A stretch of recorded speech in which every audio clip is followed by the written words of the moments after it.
राजा तेरा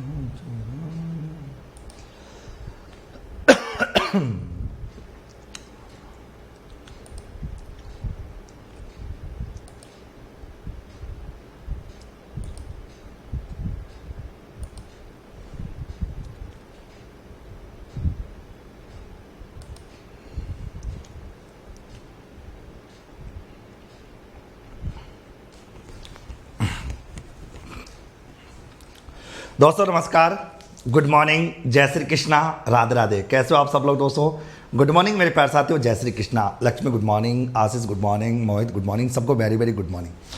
सबसे पहले तो दोस्तों आप सबका स्वागत, अभिनंदन है आपके अपने digital platform Mukesh Pancholi channel पर।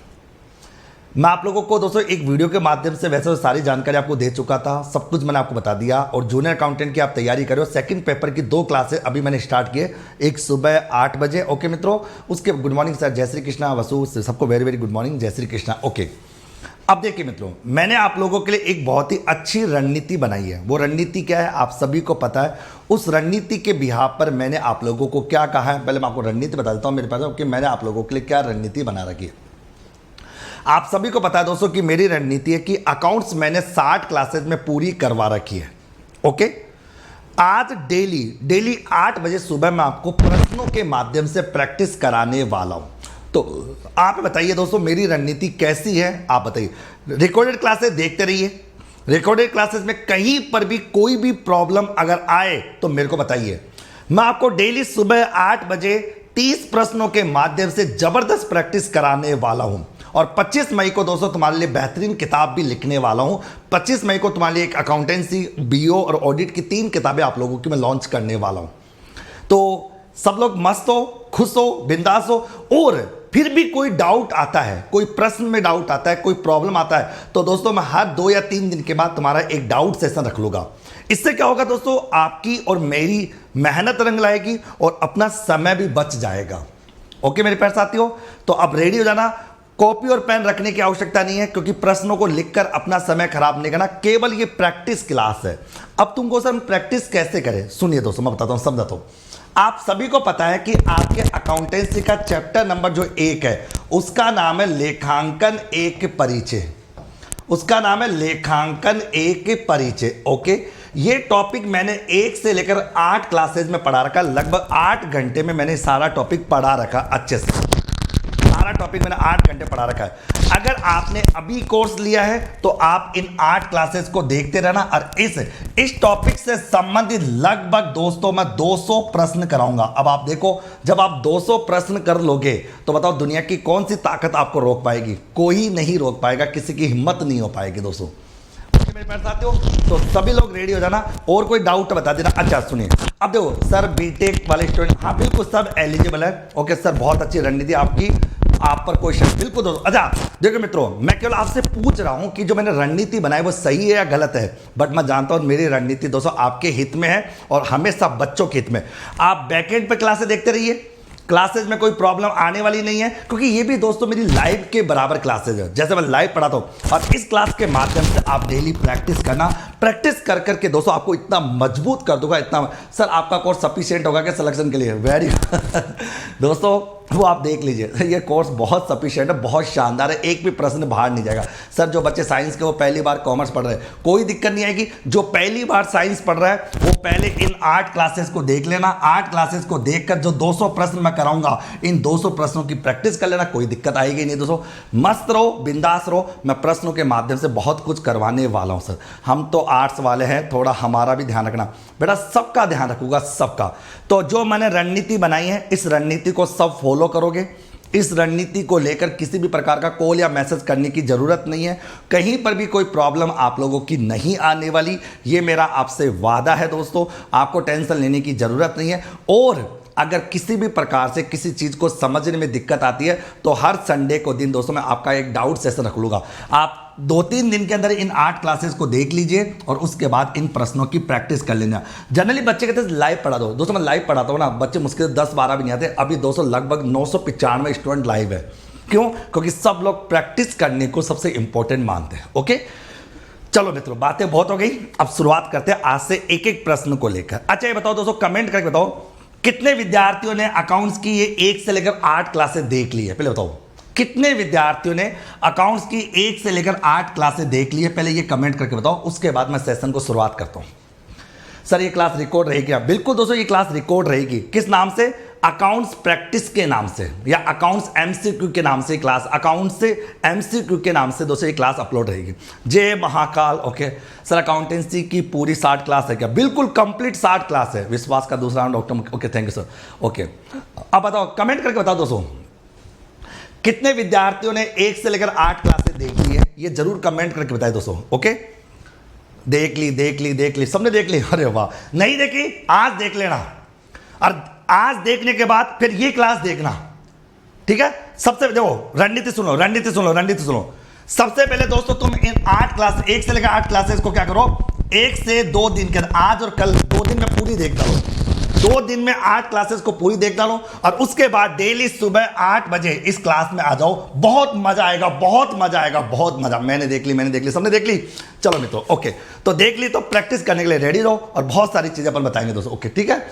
अब सुनो, एक बच्चा कहता है अकाउंटिंग प्रोसेस समझ आया, कोई बात नहीं।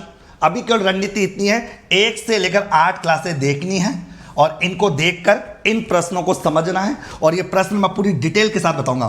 फिर तुम कहोगे सर प्रश्नों की पीडीएफ, अरे भाई पीडीएफ की जरूरत नहीं है। क्यों?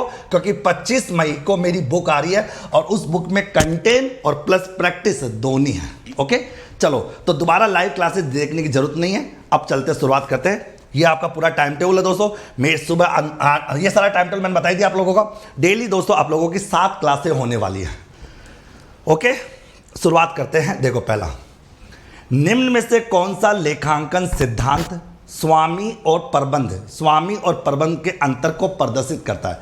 स्वामी मतलब व्यापार का मालिक, और प्रबंधन मतलब एक व्यापार। इन दोनों में अंतर होता है, दोनों को अंतर को प्रदर्शित करता है। ये कौन सा सिद्धांत है? मैं आपको बता दोस्तों, आप सभी लोग जानते हो कि व्यापार जो होता है वो अलग होता है, और व्यापारी जो होता है वो अलग होता है। ये दोनों अलग अलग चीज होती है। जैसे मैं एग्जांपल बताता हूँ। आज दोस्तों मुकेश पंचोली ऑफिशियल ऐप पर तुम्हारे साथ कोई मिसमैनेजमेंट होता है, या आप लोगों को दोस्तों किस भी प्रकार का फ्रॉड होता है, तो आप मुकेश सर के ऊपर केस नहीं कर सकते। आप किसके ऊपर केस करोगे? Doctor Mukesh Pancholi official app पर करोगे। क्यों? क्योंकि मेरा ऐप और मैं, ये दोनों अलग अलग है। मेरा व्यक्तिगत रूप से दोस्तों कोई मतलब है, आपने मेरे ऐप को पैसा दिया, मेरे को पैसा नहीं दिया।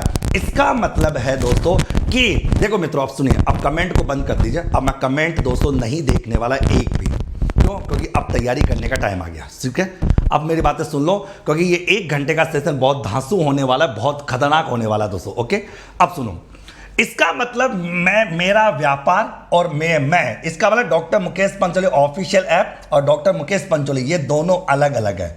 अगर आपको कोर्स को लेकर कोई दिक्कत होती है, आपके साथ लगता है कि फ्रॉड हुआ है या कुछ भी ऐसा हुआ है, तो आपको क्या लगता है कि आप मेरे ऊपर केस नहीं कर सकते, मेरे व्यापार के ऊपर केस कर सकते हो, कि मेरा और मेरे व्यापार से जो अस्तित्व है वो दोनों अलग अलग है।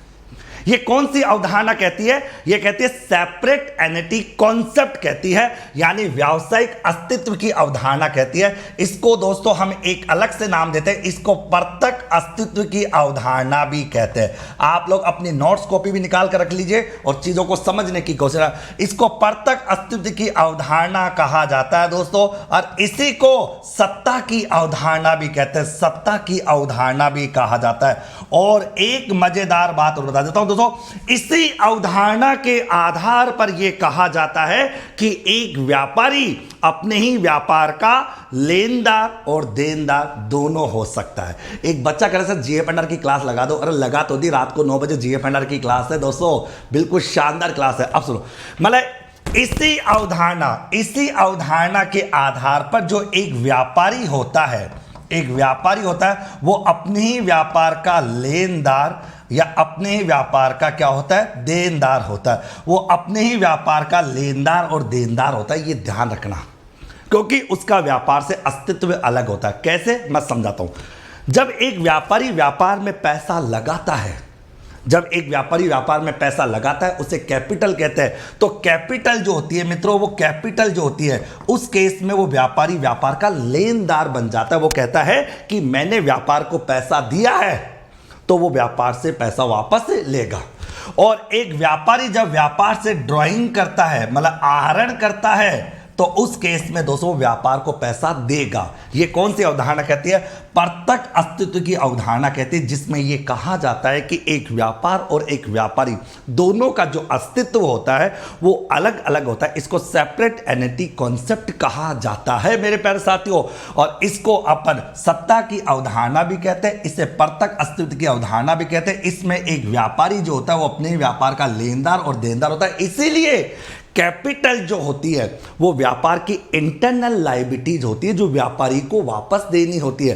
कैपिटल, आप जानो, ये जो कैपिटल होती है, ये कैपिटल जो होती है जिसको हिंदी में हम पूंजी कहते हैं, ये व्यापार का आंतरिक दायित्व है। ये व्यापार का कौन सा दायित्व है? इंटरनल लायबिलिटीज है।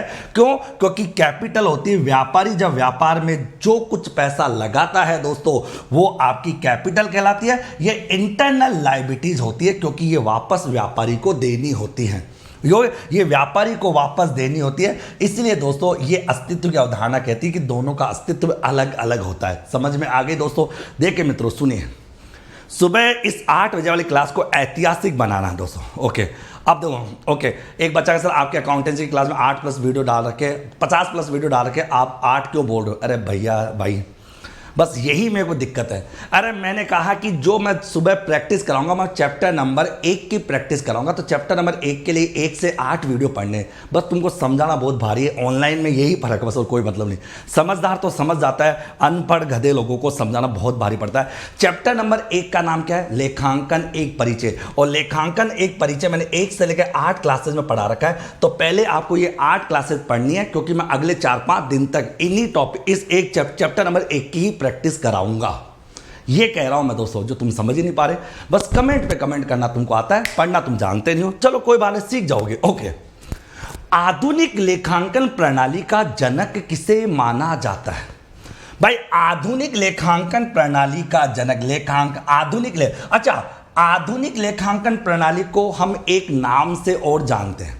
कोई बता सकता हो आधुनिक लेखांकन प्रणाली का दूसरा नाम क्या है? कोई बता सकता है दोस्तों? आधुनिक लेखांकन प्रणाली का दूसरा नाम है दोहरा लेखा प्रणाली। इसका नाम है दोहरा लेखा प्रणाली। इसका नाम दोहरा लेखा प्रणाली है। अब इसका नाम दोहरा लेखा प्रणाली क्यों है? क्योंकि यह कहता है कि व्यापार में जो भी लेन देन होता है, व्यापार में जो भी ट्रांजैक्शंस होता है, वो 2 पक्षों को इफेक्ट करता है, एक डेबिट पक्ष और एक क्रेडिट पक्ष को।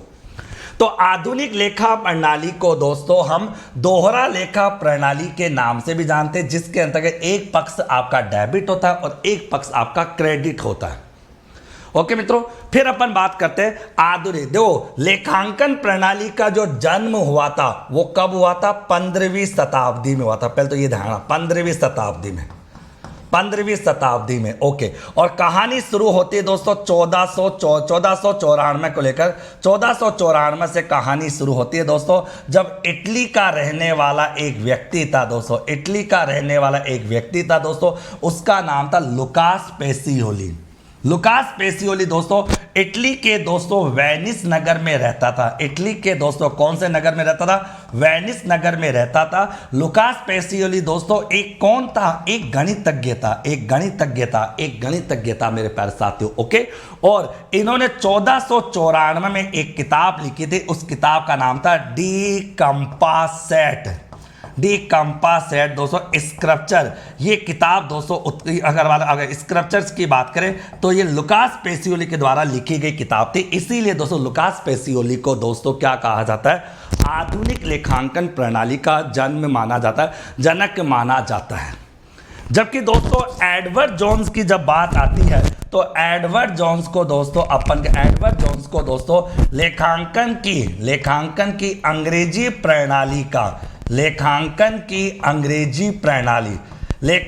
की अंग्रेजी प्रणाली का जनक किसे कहा जाता है? ओके, अंग्रेजी प्रणाली का जनक एडवर्ड जोन्स को दोस्तों लेखांकन की अंग्रेजी प्रणाली का जनक माना जाता है। क्यों? क्योंकि एडवर्ड जोन्स ने 1795 में लेखांकन की दोस्तों एक इंग्लिश में किताब लिखी थी, the English system of book keeping.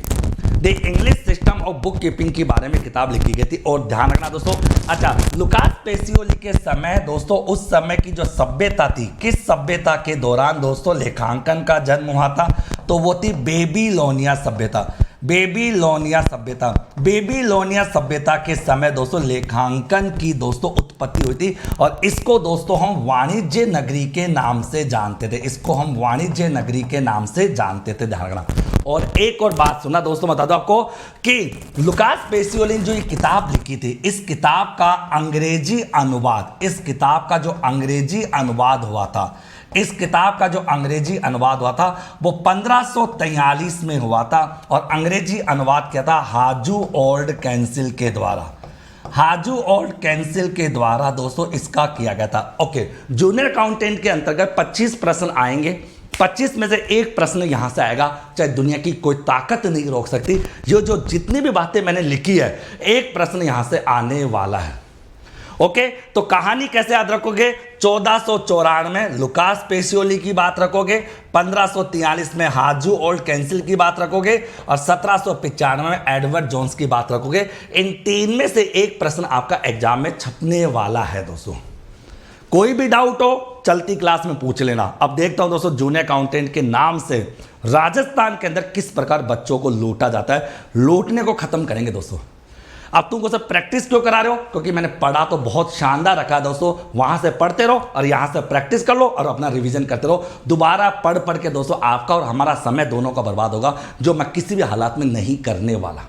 Okay, बताओ मित्रों, समझ आ रहा है? क्योंकि अपने को रिजल्ट चाहिए और रिजल्ट कैसे मिलेगा मेरे को पता है। अब बताओ, तो इसका मतलब जब हम लेखांकन के इतिहास को पढ़ते हैं तो आपका इतिहास होता है इटली से, इटली का वेनिस नगर, सभ्यता बेबीलोनिया, वाणिज्य नगरी कहते थे, 15वीं शताब्दी थी, 1494 में किताब लिखी थी, 1543 में उसका अंग्रेजी अनुवाद हुआ था और लेखांकन की अंग्रेजी पद्धति आई थी 1795 में, जो एडवर्ड जोन्स के द्वारा लाई गई थी, जिसका नाम था इसकी बुक का नाम क्या था? The English system of book keeping.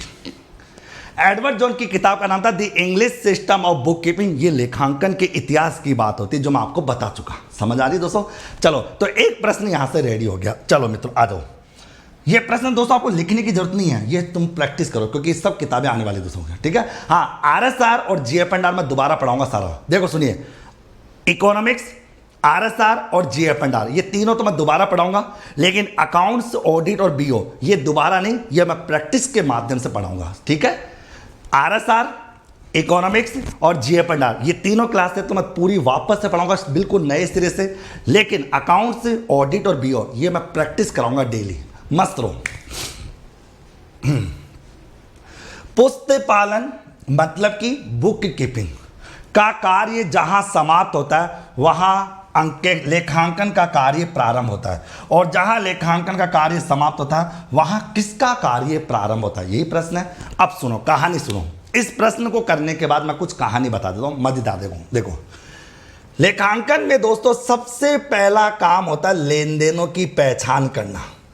सबसे पहले दोस्तों हम लेन देनों की पहचान करते हैं कि वो लेन देन है या नहीं है। ओके, पहचान करने के बाद दोस्तों उन लेन देनों को लिखा जाता है, उनका अभिलेखन होता है। मतलब कि दोस्तों उनका अभिलेखन होता है, और अभिलेखन जिस किताब में होता है उस किताब को जर्नल कहा जाता है। उस किताब को जर्नल कहते हैं, जो लेखांकन की प्रारंभिक पुस्तक होती है, जिसे रोजनामचा भी कहते हैं। ओके, अभिलेखन करने के बाद दोस्तों उनका अलग अलग खातों में क्या होता है? वर्गीकरण होता है। वर्गीकरण जहां होता है उन्हें हम लेजर कहते हैं। क्या कहते हैं? लेजर कहते हैं।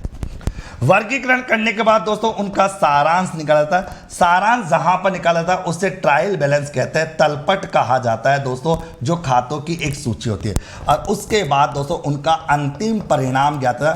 अंतिम परिणाम जहां होता है वो फाइनल अकाउंट्स कहलाते हैं। एक तो ये बात ध्यान रखना। ओके, सुना, यहां तक का जो काम होता है, देखो कहां तक का? यहां तक का जो काम होता है इसे कहते हैं बुक कीपिंग। क्या कहते हैं? बुक कीपिंग, मतलब कि पुस्तक पालन कहा जाता है, इसे कहते हैं बुक कीपिंग। और बुक कीपिंग में दोस्तों एक तो जर्नल आती है, क्योंकि जर्नल एक किताब है।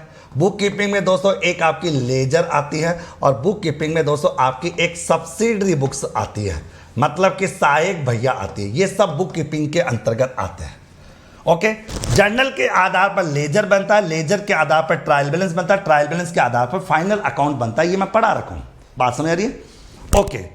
तो बुक कीपिंग का काम जैसे ही कंप्लीट होता है मेरे पास, तो ये जो सारा काम होता है, यहां तक का काम जो होता है, ये कहलाता है अकाउंटिंग का। इसे कहते हैं अकाउंटिंग, लेखांकन कहा जाता है। और लेखांकन का काम शुरू होते हैं दोस्तों, यहां पर शुरू होता है ऑडिटिंग का कार्य, अंकेक्षण का कार्य शुरू होता है। अब सुनिए, आपको बता दूं, ये बुक कीपिंग जो है ना, बुक कीपिंग सुनना दोस्तों, इसका मतलब पहले बुक कीपिंग होती है जिसमें पुस्तकों को पाला जाता है, जिसमें आपकी जर्नल, लेजर और सब्सिडरी बुक्स आती है।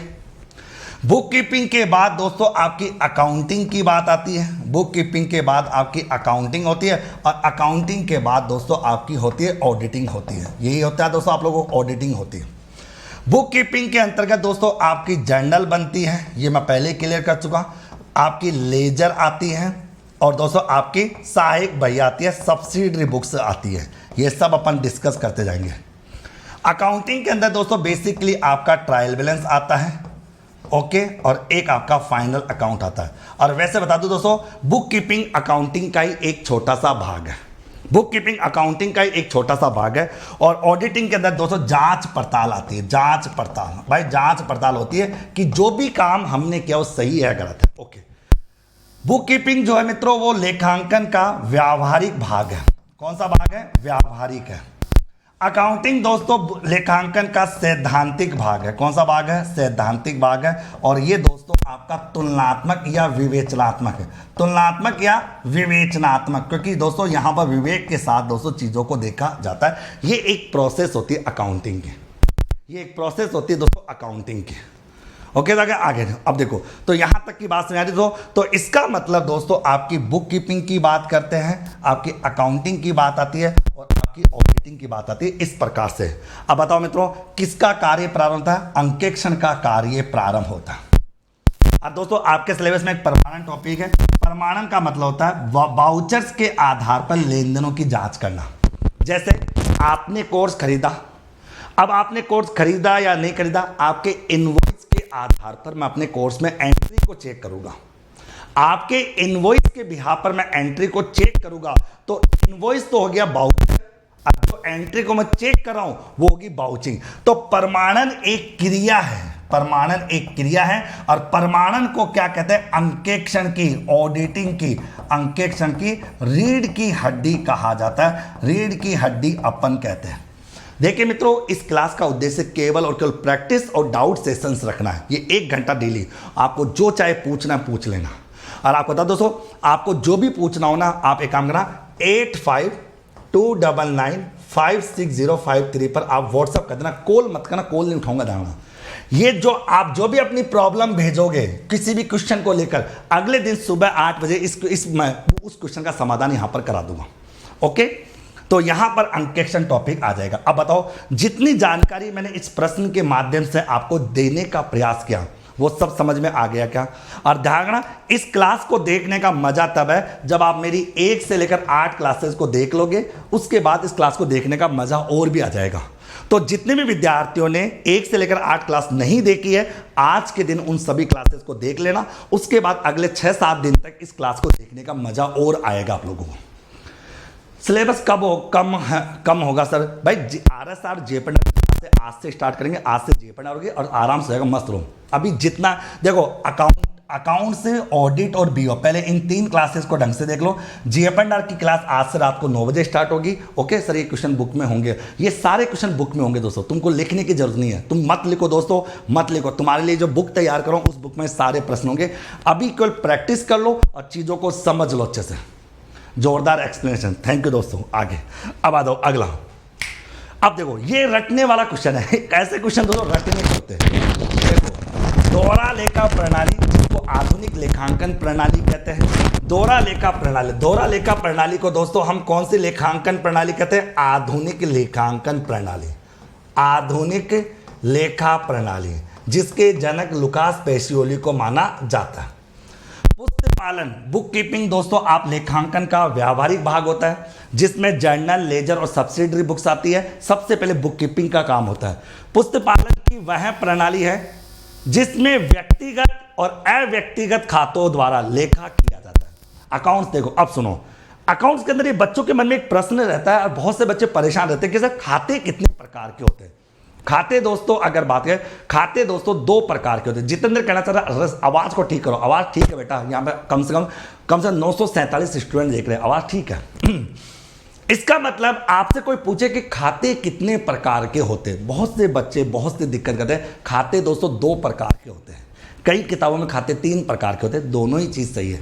अगर आपसे कोई पूछे खातों के प्रकार कि अगर आपसे कहे कि खाते कितने प्रकार के होते हैं, तो दो खाते दो प्रकार के होते हैं। एक होता है व्यक्तिगत खाता, एक व्यक्तिगत होता है, और एक होता है दोस्तों आपका अव्यक्तिगत खाता। अव्यक्तिगत खाता होता है, तो खाते दोस्तों बेसिकली होते हैं, और अव्यक्तिगत खाते दो होते हैं, एक होता है दोस्तों वस्तुगत और एक होता है नाम मात्र। ओके, तो एक होता है दोस्तों आपका वस्तुगत और एक होता है दोस्तों आपका नाम मात्र। ओके, तो अभी आता है कि इसका मतलब आप जानते हो आधुनिक लेखांकन प्रणाली में व्यक्तिगत खातों का भी लेखा होता है और अव्यक्तिगत खातों का भी लेखा किया जाता है। मतलब व्यक्तिगत मदों को भी दिखाया जाता है और अव्यक्तिगत मदों में जिसमें वस्तुगत और नाम मात्र सभी चीजों को दिखाया जाता है। यह परिभाषा दी थी दोस्तों R.N. कार्टर के द्वारा। कार्टर ने इसको काट दिया दोस्तों, कहा कि लेखांकन के अंतर्गत व्यक्तिगत दोस्तों और अव्यक्तिगत दोनों प्रकार की चीजों को शामिल यहां पर किया जा रहा है। व्यक्तिगत और अव्यक्तिगत दोनों प्रकार की चीजों को यहां पर शामिल करते, तो इसमें व्यक्तिगत मदों को भी शामिल करते और अव्यक्तिगत मदों को भी शामिल किया जाता है। अगर कुछ स्टूडेंट को वॉइस में प्रॉब्लम आती है तो बाद में रिकॉर्डेड देख लेना, आपकी सही हो जाती है, क्योंकि आपके वहां पर नेटवर्क की प्रॉब्लम है, यहां पर कुछ भी दिक्कत नहीं है। ओके, चलो अगला, चार्टर्ड अकाउंटेंट होते हैं। अब तुमसे चार्टर्ड अकाउंटेंट कौन से होते हैं? अब देखो चार्टर्ड अकाउंटेंट, अच्छा चार्टर्ड अकाउंटेंट को हिंदी में बोलते हैं सनंदी लेखाकार। देखो कितना शानदार नाम है, सनंदी लेखाकार। इसको सनंदी लेखाकार कहते हैं और शॉर्ट में कहते हैं सीए। ओके, कौन सा कहते हैं? सीए कहते हैं। और सीए एक्ट कब बना था दोस्तों? सीए एक्ट बना था 1949 में। कब बना था? 1 जुलाई 1949 में। ये प्रश्न भी बन जाता है। तो सीए कौन होता है? तुमको सर आप भी तो सी हो, बात से हम भी सीए। तो सीए एक पेशेवर अंकित, एक प्रोफेशनल व्यक्ति होता है, पेशेवर होता है, एक प्रोफेशनल व्यक्ति होता है जो अपने पेशे के आधार पर, अपने प्रोफेशन के आधार पर लेखा पुस्तक। और सीए जो होता है ना, ये एक स्वतंत्र व्यक्ति होता है जिसके ऊपर किसी का भी कोई दबाव नहीं होता, स्वतंत्र व्यक्ति होता है और लेखा पुस्तकों की जांच पड़ताल करने का कार्य करता है। चार्टर्ड अकाउंटेंट दोस्तों अपन का अंकेक्षण कार्य करता है, अंकेक्षण कार्य करता है। ओके, अंकेक्षण कार्य करता है, अंकेक्षण कार्य करता है दोस्तों। ये ऑडिटिंग करने का काम करता है, यानी दोस्तों अंकेक्षण में लेखा पुस्तकों की जांच करता है और वो स्वतंत्रता के आधार पर, जिस पर उसका कोई दबाव नहीं होता, किसी का भी किसी के ऊपर उस पर दबाव नहीं होता। बहुत अच्छा।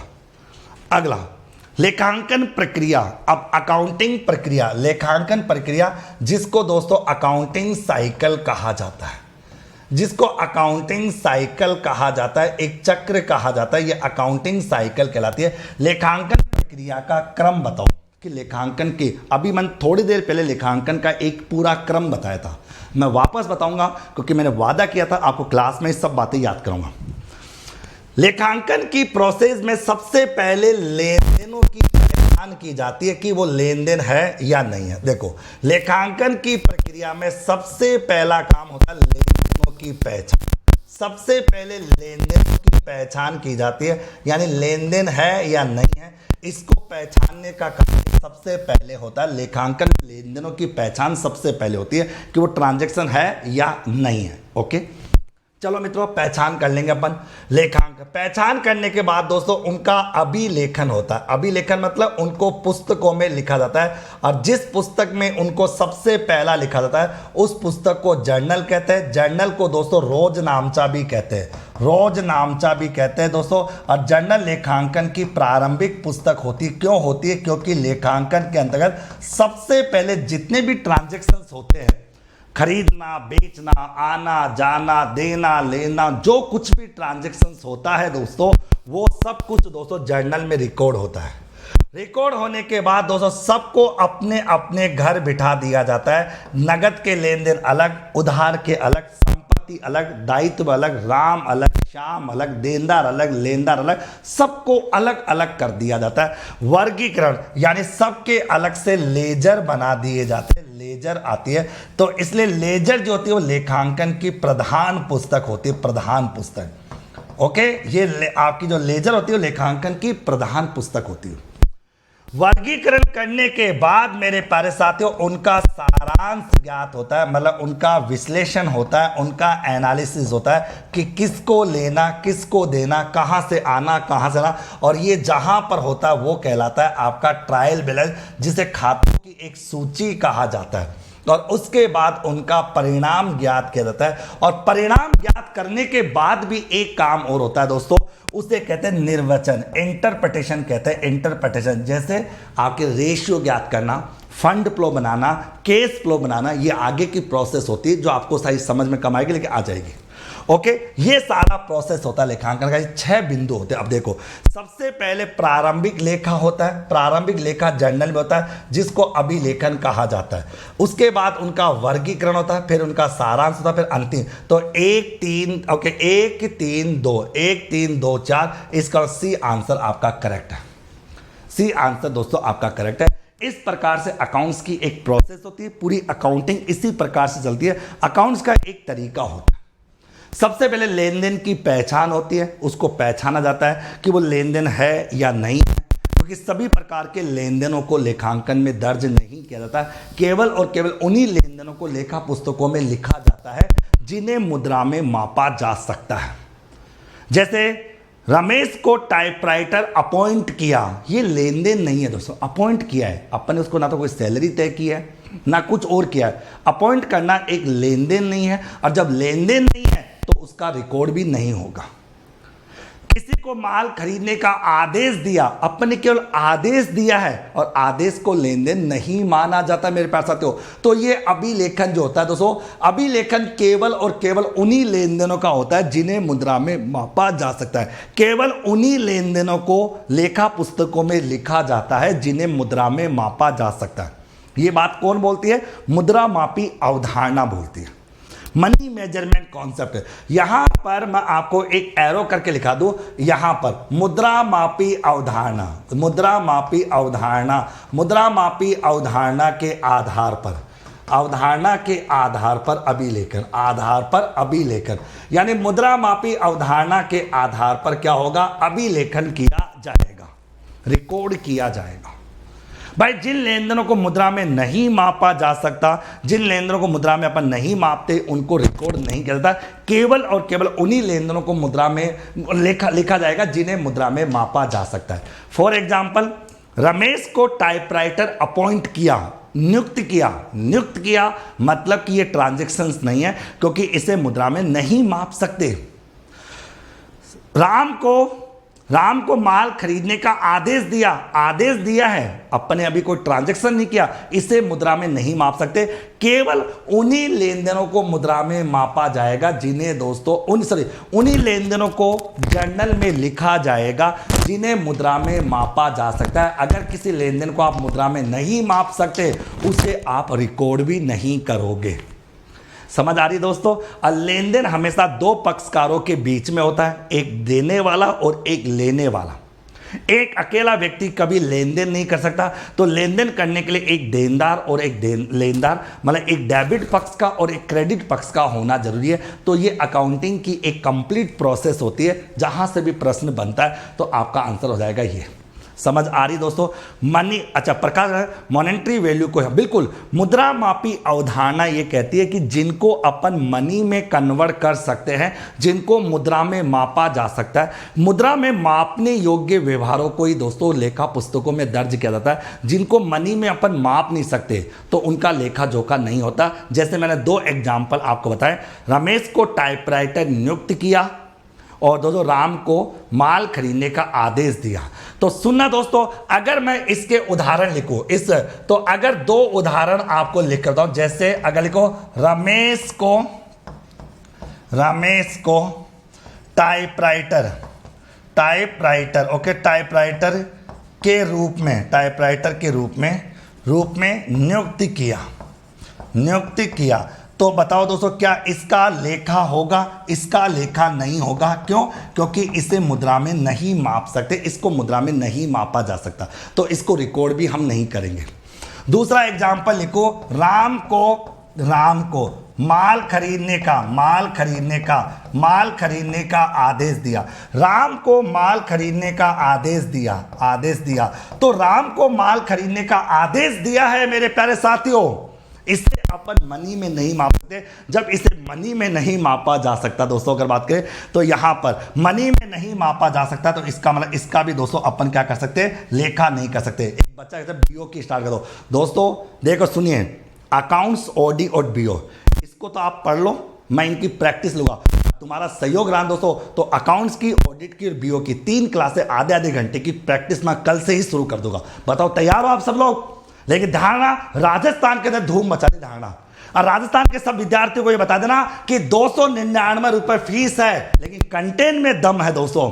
और तुम चाहो जो पूछना दोस्तों, तुम्हारे लिए मैं ओपन खड़ा हूं, आराम से जो चाहो पूछो। आप इसको ये मत समझना कि ऑनलाइन है, ये ऑनलाइन है लेकिन ऑफलाइन से भी बेटर है। मैंने नंबर दे दिए, कोई डाउट हो पूछ लेना दोस्तों। आइए समझे? अरे टीआरए और जूनियर अकाउंटेंट दोनों का सिलेबस सेम होता है, अकल भाई सब सेम। ओके, समझ आ रहा? तो ये रहा, तो अकाउंट्स की, ऑडिट की और बीओ की, मैं आपके अकाउंट्स की 1 घंटे, ऑडिट की 1 घंटा और बीओ की 1 घंटा, ये 3 क्लासें और चला दूंगा दोस्तों। आप ध्यान रखना और प्रैक्टिस, बस आप लोग पढ़ना शुरू कर दो। रात को 9 बजे आपकी जीएफ एंड आर की क्लास ले लूंगा। पेपर 2 299 रुपए का है, लेकिन दोस्तों फीस को देखकर कंपेयर मत करना दोस्तों। ओके, चलो मित्रों आगे आ जाओ। लेखांकन का प्रमुख कार्य, अकाउंटिंग का सबसे मेन कार्य क्या होता है? लेखांकन का सबसे मुख्य कार्य क्या होता है? भाई अकाउंटिंग का, हम अकाउंटिंग पढ़ते हैं, अकाउंटिंग का जो सबसे मेन काम होता है वो क्या होता है? अकाउंटिंग का आर्थिक समकक्षों का अभिलेखन करना। दोस्तों पहली बात तो इसमें आर्थिक और गैर आर्थिक सभी प्रकार की चीजों को शामिल कर सकते हैं, ऐसे बोले। कार्य हेतु सूचना आदान प्रदान करना, व्यावसायिक लेन देनों का वर्गीकरण में अभिलेख करना। तो अच्छा सुनिए, अब सुनो, यहां पर इसने लेखांकन के बारे में पूछा है, लेखांकन। और आप जानते हो लेखांकन के अंतर्गत दोस्तों 3 चीजें आती हैं। सबसे पहले आती है लेन देनों की पहचान करना, दूसरा काम होता है लेन देनों को लिखना, और तीसरा काम होता है लेन देनों का वर्गीकरण करना। ये अकाउंटिंग के काम होते हैं। ओके, इसके बाद दोस्तों आप देखो, अच्छा अकाउंटिंग के दोस्तों कार्य होते हैं, इनके होता है तो अपने व्यावसायिक लेन देनों के वर्गीकरण में अभिलेख करना, ये अकाउंटिंग का सबसे मेन काम होता है। अकाउंटिंग का सबसे मेन आधार इसे माना जाता है। बहुत प्यारा। अगला प्रश्न, लेखा सूचनाओं का प्रयोग वाला समूह कौन सा होता है? भाई उपयोगकर्ता, लेखांकन के उपयोगकर्ता कौन होते हैं? ओके दोस्तों, आपको याद हो मैं जब क्लास ले रहा था, मैंने एक डायग्राम बनाया था, देखो कैसा, लेखांकन के उपयोगकर्ता। और इसको लेकर बहुत बार परेशान होते हैं लेखांकन के उपयोगकर्ता, कि एक्चुअल में लेखांकन के उपयोगकर्ता मतलब लेखा पुस्तकें किन किन लोगों के लिए उपयोगी है, लेखा पुस्तकें किन किन लोगों के लिए उपयोगी है। तो लेखांकन के उपयोगकर्ताओं की जब भी बात आती है तो इसके अंतर्गत 2 उपयोगकर्ता होते हैं। एक होता है आपका आंतरिक उपयोगकर्ता, एक होता है आंतरिक उपयोगकर्ता, एक होता है आंतरिक उपयोगकर्ता, और एक होता है दोस्तों आपका बाह्य उपयोगकर्ता, बाह्य उपयोगकर्ता, बाह्य उपयोगकर्ता। ओके, 2 प्रकार के उपयोगकर्ता होते हैं। जो आंतरिक उपयोगकर्ता होता है दोस्तों, उसके अंदर स्वामी और प्रबंधक आता है। स्वामी आ गया, प्रबंधक आ गया, और दोस्तों आपका कर्मचारी आ जाएगा। ये आपके आंतरिक उपयोगकर्ता के अंतर्गत आते हैं। बाह्य उपयोगकर्ता में दोस्तों आप लिस्ट देखोगे तो आप जानते हो मित्रों, इसके अंतर्गत दोस्तों अंशधारी जो बाह्य उपयोगकर्ता होता है, ये कई बार बच्चों को परेशान होता है। समाज जो होता है वो बाह्य उपयोगकर्ता है, सरकार जो होती है वो बाह्य उपयोगकर्ता होते हैं, लेनदार लेनदार, ये सब के सब दोस्तों बाह्य उपयोगकर्ताओं के अंतर्गत आते हैं। तो आप जानते हो ये दोनों आंतरिक उपयोगकर्ता होते हैं, ये दोनों आंतरिक होता है दोस्तों, और इन्वेस्टर जो होता है बाह्य होता है। इन सभी के लिए दोस्तों लेखा पुस्तकें अनिवार्य होती है। लेकिन ध्यान रखना, अगर तुमसे पूछ लिया जाए समता अंशधारी, तो समता अंशधारी दोस्तों आंतरिक उपयोगकर्ता होता है। आंतरिक उपयोगकर्ता उपयोगकर्ता होता है दोस्तों। अगर इक्विटी शेयर होल्डर्स की बात अगर आ जाए तो, और अगर पूर्वाधिकार अंशधारी की बात करें, अब जो नॉन कॉमर्स का विद्यार्थी होगा वो कहेगा सर ये अंशधारी क्या होता है? अंशधारी वो होते हैं जिनके पास कंपनी के अंश होते हैं, कंपनी के शेयर्स होते हैं, उन्हें कंपनी के अंशधारी कहते हैं। तो जो समता अंशधारी होता है वो आंतरिक उपयोगकर्ता होता है, और जो पूर्वाधिकार अंशधारी होता है दोस्तों वो आपका कौन सा होता है? वो बाह्य उपयोगकर्ता होता है, बाह्य। ओके, बाह्य। लेकिन केवल अंशधारी पूछ लिया जाए तो उसे बाह्य उपयोगकर्ता अपन मानेंगे, ये ध्यान रखना। ये बहुत क्रिटिकल केस है, बहुत से बच्चे इसको लेकर परेशान रहते हैं और बहुत से बच्चे इस चीज को लेकर प्रश्न पूछते रहते हैं। तो ध्यान रखना, बेसिकली लेखांकन के यूजर्स की बात आती है, इनको अपन यूजर्स बोलते हैं कि लेखा पुस्तकें किन किन लोगों के लिए उपयोगी होती है, लेखा पुस्तकों में किन किन चीजों को उपयोगी माना जाता है। लेखांकन के उपयोगकर्ताओं में दोस्तों एक आंतरिक उपयोगकर्ता होता है और एक बाह्य उपयोगकर्ता होता है। आंतरिक उपयोगकर्ता में आपका ओनर हो गया, आपका मैनेजर हो गया, आपके एम्प्लॉयज हो गए, ये आंतरिक होते हैं। लेकिन अगर शेयर होल्डर्स की बात करें, पब्लिक की बात करें, गवर्नमेंट की बात करें, डेटर्स की बात करें, क्रेडिटर्स की बात करें, ये सब बाह्य उपयोगकर्ता होते हैं। लेकिन अगर पर्टिकुलर ये पूछ लिया जाए समता अंशधारी, क्योंकि समता अंशधारी कंपनी के रियल ओनर होते हैं, और रियल ओनर है तो दोस्तों ये आंतरिक उपयोगकर्ता की श्रेणी में आता है, और पूर्वाधिकार अंशधारी दोस्तों बाह्य उपयोगकर्ताओं की श्रेणी के अंतर्गत आता है। ये ध्यान रखना। समझ आ रही दोस्तों आप लोगों को? चीजें समझ आ रही है? तो इस प्रकार से अपन तो अपन व्यवसाय के स्वामी की बात करें, व्यवसाय के प्रबंधक की बात करें और विनियोजकों की बात करें, ये सब दोस्तों लेखांकन के यूजर्स होते हैं, मतलब इनके लिए लेखा पुस्तकें उपयोगी होती है। समझ आ रही दोस्तों? बहुत अच्छा। आगे, एक व्यापार के शुद्ध मूल्य है। शुद्ध मूल्य का मतलब होता है नेटवर्थ। नेटवर्थ, जो एक व्यापार की जो नेटवर्थ होती है, कभी कभार आप मूवीज में देखते हो, कभी कभी आप फिल्मों में डायलॉग मारते देखते हो कि बताओ तुम्हारी नेटवर्थ कितनी है। ओके, मैं तो आगे, अच्छा एक बच्चा से मैंने पूरा कोर्स पढ़ लिया, बहुत अच्छा दोस्तों, मजा आ रहा है दोस्तों? हाँ, तो अच्छा नेटवर्थ की बात आती है नेटवर्क को लेकर। नेटवर्थ क्या होती है? नेटवर्थ किसे कहते हैं भाई? अगर आज तुमको मुकेश पंचोली आपकी नेटवर्थ बताओ कितनी है, तो नेटवर्थ का मतलब होता है कि मेरी दोस्तों कुल संपत्तियां कितनी है माइनस कुल दायित्व होता है। तो कुल संपत्तियां माइनस कुल दायित्व है। ओके, कुल संपत्तियां माइनस कुल बाह्य दायित्व है। टोटल असेट्स, मेरी टोटल असेट्स कितनी है माइनस टोटल एक्सटर्नल लायबिलिटीज की बात करें या कुल बाह्य संपत्तियों की बात कर ले, तो कुल जो बाह्य संपत्ति वो आपकी नेटवर्थ होती है। एक्चुअल में आपकी नेटवर्थ कितनी है? ओके, सिंपल सी बात है। अगला, लेखांकन का एक मुख्य उद्देश्य है। भाई लेखांकन का ऑब्जेक्ट क्या है?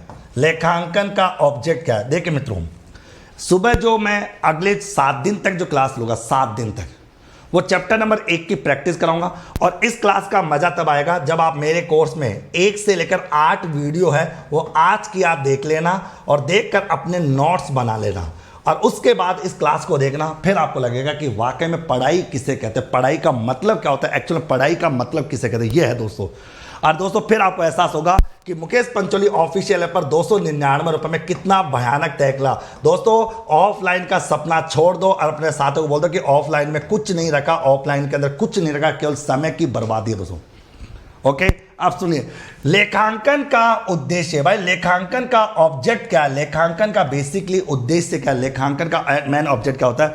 उचित लेखा रखना, सही लाभ हानि ज्ञात करना, सभी पक्षकारों को वास्तविक परिणामों से अवगत कराना या अत्यधिक लाभ कमाना। तो आपको लेखांकन का जो बेसिकली उद्देश्य है, बेसिकली ऑब्जेक्ट है, वो क्या है एक बार बताओ दोस्तों। तो वो है आपका सभी पक्षकारों को, चाहे वो आंतरिक पक्षदार हो चाहे वो बाह्य हो, सभी पक्षकार का मतलब आंतरिक और बाह्य दोनों आ जाएगा, इंटरनल भी आ जाएगा और इसके अंदर बाहरी भी आ जाएगा, आंतरिक और बाहरी दोनों आ जाएगा। उनको वास्तविक परिणामों से अवगत कराना। क्यों? क्योंकि दोस्तों इंटरनल यूजर्स को भी परिणाम दिखाए जाते हैं और दोस्तों एक्सटर्नल यूजर को भी परिणाम दिखाया जाता है। तो हम कह सकते हैं सभी पक्षकारों को, चाहे वो इंटरनल हो चाहे वो एक्सटर्नल हो, सभी पक्षकारों को वास्तविक परिणामों से अवगत कराना, यही अकाउंटिंग का सबसे मेन उद्देश्य होता है। यही दोस्तों अकाउंटिंग का सबसे मेन ऑब्जेक्ट माना जाता है। इसी को सब अकाउंटिंग का मेन उद्देश्य माना जाता है। ओके सर, नोट्स इनफ होंगे या कुछ और भी रहे? पर बेटा नोट्स इनफ है, अब सब मस्त रहो आराम से। ओके, अब ये बताओ दोस्तों, आप लोग बताओ, ये बताइए यहां तक बताओ, यहां तक का सेशन समझ में आ गया क्या? और दोस्तों मेरी रणनीति समझ में आ गई क्या? देखो, आपकी अकाउंट्स, आपकी बीओ और आपकी ऑडिटिंग, ये दोस्तों आप लोग रिकॉर्डेड क्लासेज में देख लो, क्योंकि इनको लाइव पढ़ाकर आपका समय खराब करने की जरूरत नहीं है। अकाउंट्स की प्रैक्टिस डेली सुबह 8 से लेकर 8:50 तक होगी, यानी 1 घंटे की डेली सुबह 8 बजे अकाउंट्स की प्रैक्टिस होगी। और इन दोनों की प्रैक्टिस भी मैं कल से ही शुरू कर दूंगा, टाइमिंग मैं बता दूंगा। तो इसलिए इनको आप रिकॉर्डेड देखकर नोट्स बना लीजिए। और आज रात से 9 बजे, डेली रात को 9 बजे जीएफ एंड आर की क्लास होगी। जीएफ एंड आर, आरएसआर और इकोनॉमिक्स, ये तीनों क्लासेस दोस्तों नए सिरे से पढ़ाऊंगा, बिल्कुल नए। लेकिन इनको दोबारा पढ़ाने से कोई मतलब नहीं, इनका मैं अभ्यास कराऊंगा, इनकी मैं प्रैक्टिस कराऊंगा और प्रैक्टिस के साथ साथ पूरा रिवीजन कराऊंगा। और जीएफ एंड आर की बात करें, आरएसआर की बात करें और इकोनॉमिक्स की बात है, इनकी दोस्तों लाइव क्लासेस चलेगी, पूरा कोर्स चलेगा। और पूरा कोर्स होने के बाद इनकी भी प्रैक्टिस होगी। और सारी ये 3 किताबें, इनकी 3 किताबें मेरी 25 मई तक आ जाएगी। तो आज का सेशन कैसा लगा कमेंट करके। आप ये मत सोचना कि मैंने केवल 10 प्रश्न कराए, आप ये सोचना कि 10 प्रश्नों के माध्यम से मैंने कितना आपको रिवीजन कराया, ये ध्यान रखना। बताओ दोस्तों सेशन कैसा लगा, जरूर बताइए। और एक हो जाना, आप सभी लोग दोस्तों अलग अलग ग्रुप से जुड़े हो, आप लोगों को ये अवगत करा दो कि मुकेश सर ने मात्र 299 रुपए में अपने कोर्स की शुरुआत की है। मेरा कोर्स 299 रुपए का है दोस्तों, लेकिन कंटेंट के मामले में आप कंपेयर कर लेना उन लोगों से जिनके कोर्स की रेट 5,000 10,000 जितनी भी हो, मेरे को इससे कोई मतलब नहीं है। आप कंपेयर कर लेना, आपको पता लग जाएगा, दूध का दूध पानी का पानी हो जाएगा। तो दोस्तों सेशन कैसा लगा जरूर बताइए दोस्तों। अभी 9:15 बजे ज्योग्राफी की क्लास होगी, वो क्लास वैसे यूट्यूब पर होगी, लेकिन उसको बाद में ऐप पर भी अपलोड कर दिया जाएगा। ओके, और ये क्लास डेली दोस्तों आपकी यूट्यूब पर, ऐप पर रहेगी। दोस्तों धन्यवाद, आप सबका प्यार और आप सबका आशीर्वाद ऐसे बना रहे और हम इसी प्रकार आगे बढ़ते रहे। थैंक यू मित्रों, जय हिंद जय भारत। कल हम आगे के प्रश्नों पर चर्चा करेंगे सुबह 8 बजे। इससे पहले आप लोगों का होमवर्क है 1 से लेकर 8 क्लासेस देख लेना और उनके कंप्लीट नोट्स बना लेना। और कोई भी डाउट हो तो आप लोग दोस्तों 8529956053 पर व्हाट्सअप कर देना, कॉल मत करना, कॉल नहीं उठाया जाएगा। Clear? Thank you so much दोस्तों, ऑल द बेस्ट। क्लास कैसे लगी अपने कमेंट्स जरूर बताएं और अपने साथियों को शेयर करें। ओके, थैंक यू दोस्तों, ऑल द बेस्ट मित्रों, बाय बाय।